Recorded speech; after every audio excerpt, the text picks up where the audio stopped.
Hello everyone, it's Adam, and I'm bringing you a special guest for a change. I'm sure you all have heard of him. This is Vikkstar, if you want to introduce yourself. Yeah, what's going on, guys? It's me, Vikkstar123. So, kindly done a dual commentary with me for today, and I'm just going to ask you some questions about Call of Duty, if that's alright with you. Yeah, that's what I'm here for. Let's do it. So, first off, I'm going to have to ask you, what are your impressions on Modern Warfare 3 so far? My impressions on Modern Warfare. Well, there's, if I'm honest, there's a little bit too much that's similar to Modern Warfare 2. I mean, it is the sequel, but it just seems kind of lazy when they've left a lot of stuff completely identical, like the equipment, like Semtex, throwing knife, it's completely identical, and I think that's kind of a letdown. But they have brought in a lot more customization, which I really do like, and that's pretty much it in a nutshell. Oh, and the spawns are shocking. What are you thinking? I think they've been a bit cheap on the designs, I suppose, because I watched a video that showed examples of like cars and trucks and buildings that were all the exact same as what they were in Modern Warfare 2 and COD 4. Yeah, that's exactly what I was saying. Yeah, they've just left a lot the same, but to be fair, if it isn't broken, then why fix it? You know, they left a lot the same, but you know, it doesn't take much to just change the graphics a little bit, just to make it feel a bit newer anyway. Yeah. And then when you say what isn't broken, don't fix, what is broken in this game? Well, I suppose on Modern Warfare 2, actually, they did the things that were broken were the one-man army noob tubing, which has been fixed, which is nice. There was Commando, which has been taken out, but the knife lunges are still pretty ridiculous. And what else was there? Oh yeah, there was Final Stand, Last Stand, and that's still in, which is kind of a letdown, I'm not gonna lie. Yeah, I was a bit disappointed when they brought that back as a death streak instead of a perk. Yeah. Well, let's pick up on another interesting topic. A lot of people have said that things like quick scoping are a bit cheap on this game because it's very easy to do. Do you have any thoughts on that? Again, it's the same as Modern Warfare 2, and you know, you're always going to have your people. I do enjoy sniping from time to time. I actually, if I'm honest, I preferred Black Ops because it did feel like there's a little bit more skill in it. There was a bit of sway to deal with, and I think you have to be a bit of a better player to go for the quick scopes, whereas on MW3 it is very easy, but you can do some impressive stuff with it. So yeah, I also think that some of the assault rifles aren't really up to par with the other ones. Like if you look at maybe the likes of the M4 with the Type 95, they both have their advantages, but it seems like the Type 95 always overpowers it in some way.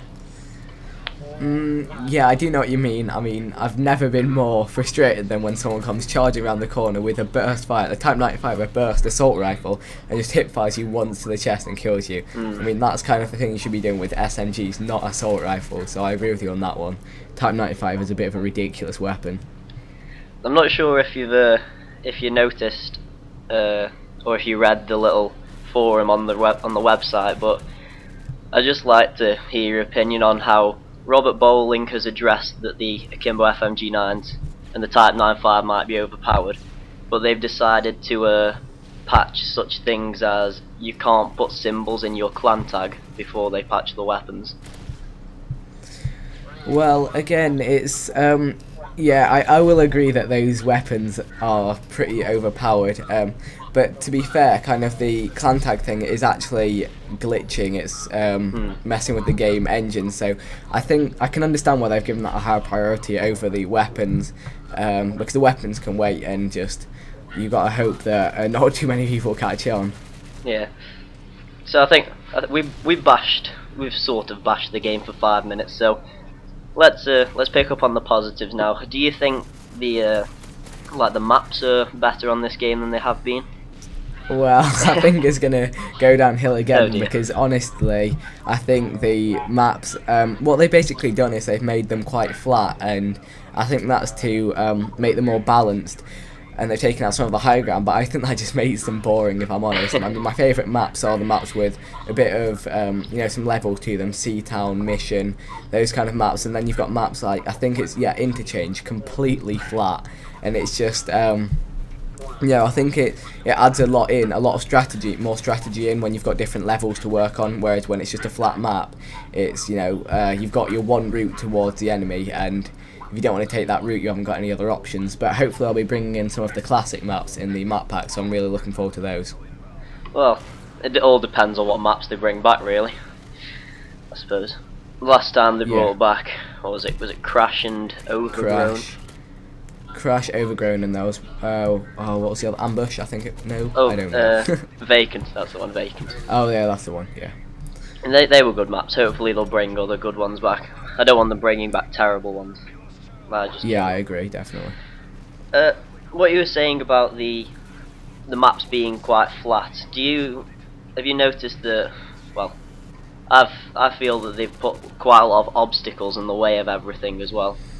Yeah, that's exactly what I was picking up on, because alright, you can block off certain paths and put in obstacles, but if you have like a way that you can go up and over these or around, it makes it a lot more interesting. Whereas, I mean, Interchange is a perfect example. If you want to get to a certain point in the map, you've kind of got one path or another path, and if they're watching those, then you've not got much chance. I mean, it's just like the map Salvage on Modern Warfare 2. If you had people camping on a map like that, just locking down the 3 routes across the map, then it was just a really boring game and hard to play. Yeah. Well, I'll try and pick up on something a bit more positive. Yeah. Do you think the way they've done the kill streaks as in assault, support, and specialist is good? No, I'll give them that one. I think that's really good, the way that they've added another level of customization to it.